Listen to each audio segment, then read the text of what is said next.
Okay guys, we have a review. So this is my final review after having a chance to play a little bit with this case, to let you know what I think of it. And this is the quad lock system and case for the iPhone 7 Plus.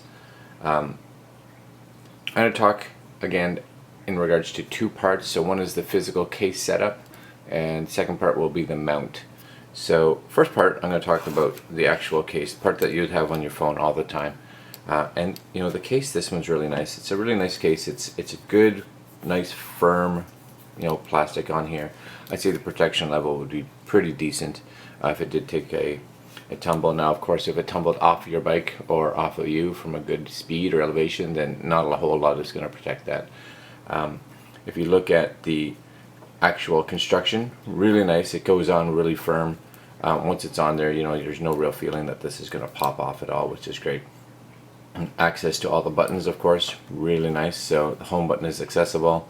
The sleep wake power button here, nice and easy to hit.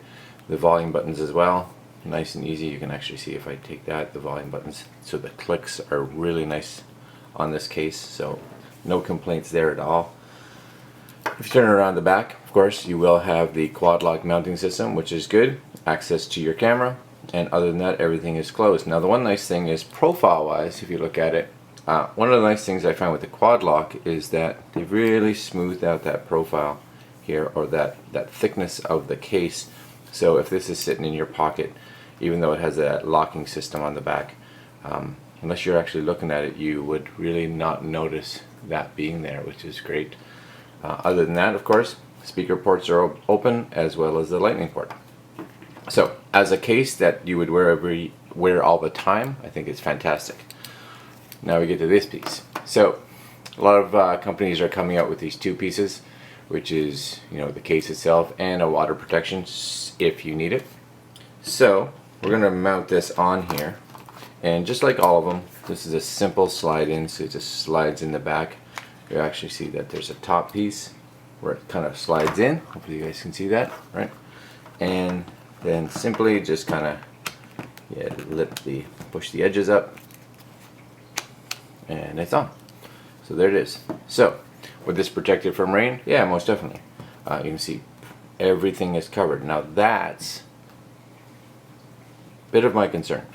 I have no access to my lightning ports. Speaker ports are covered. Okay. Buttons though, buttons are clickable, which is good, which is excellent. This is mounted though. Here's the one. I'm going to hit my home button. Okay. I'm going to hit my home button. I'm going to hit my home button. No, I'm not. As you'll notice, with this case on, with the rain cover on, this is not accessible. That's a concern. Which also means, touchscreen works, but you really have to, I find you really have to push it. But the home button, now I don't know if that's just mine, but this screen, the protector on here, now I'm in the camera and I can't get out, right? So how do I get out of here?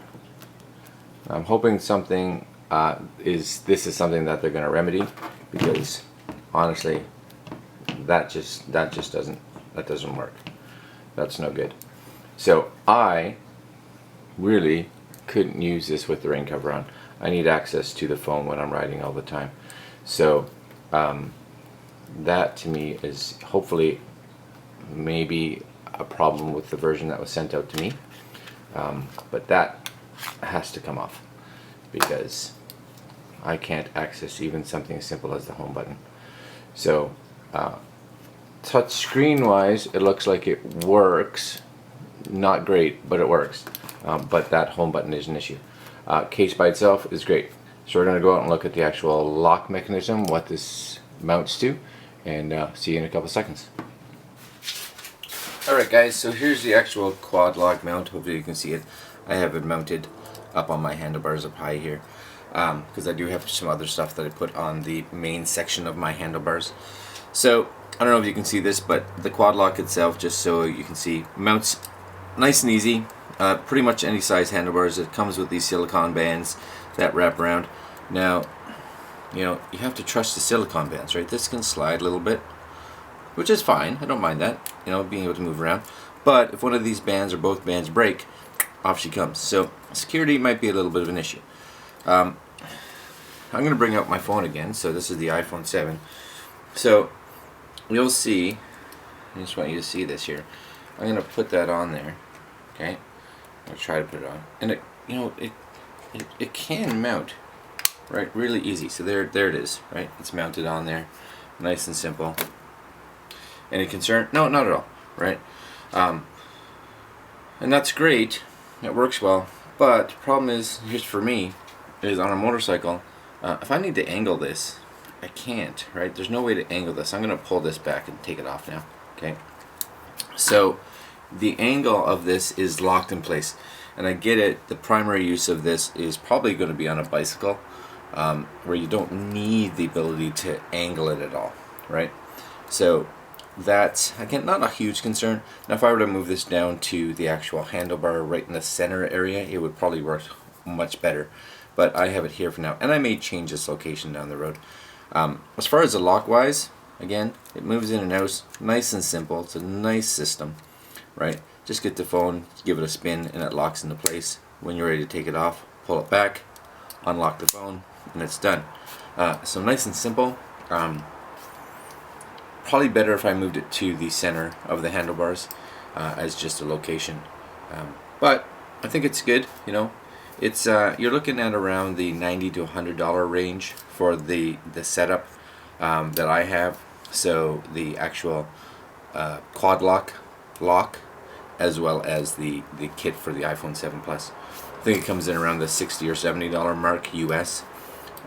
But yeah, it's a good system. I really like it. I'm going to keep this on here for a bit. It's kind of wintry right now, so that's another one of my concerns with the silicone bands, how well they'll do when it gets really cold. That I don't know. And I don't know of how much I would trust that part of it. But until I get a chance to try it in the cold even longer, this is my final review for it. I do give it a thumbs up, except for that rain guard. That one hopefully is a problem with the one I have. I'm going to reach out to them to see what I can hear. Alright guys, thanks for watching. Bye.